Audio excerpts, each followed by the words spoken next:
Okay, the third video. This one is all about the circumference of circles.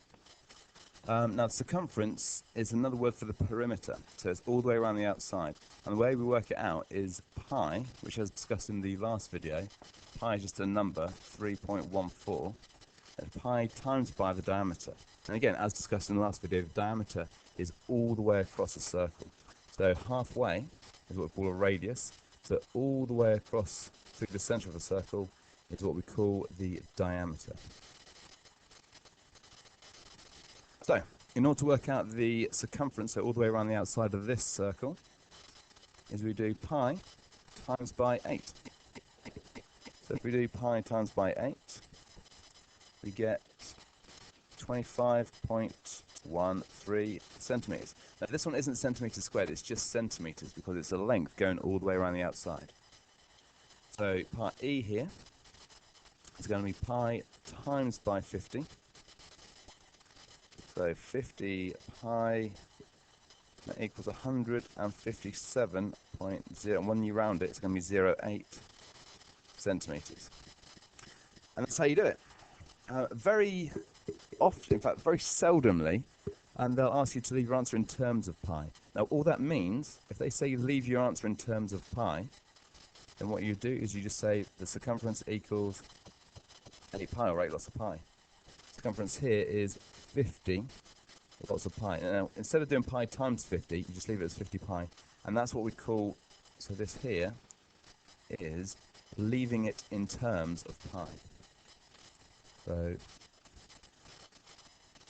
leaving your answer in terms of pi. So it looks like this. Sometimes they do that with area, sometimes they do it with circumference. To make it a little bit trickier, they ask you to work out the circumference of this circle, or these circles.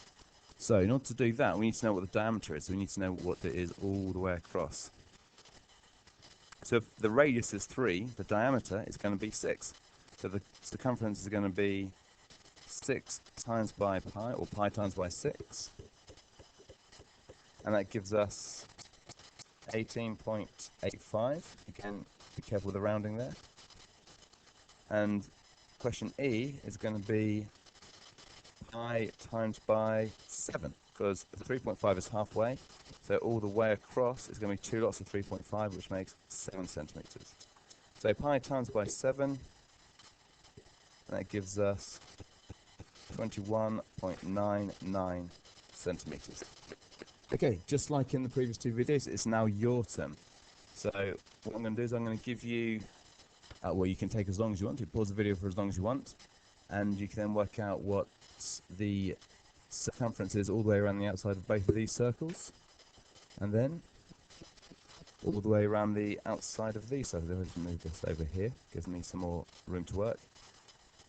Okay, so hopefully you've now had time to pause the video. So let's go through the answer.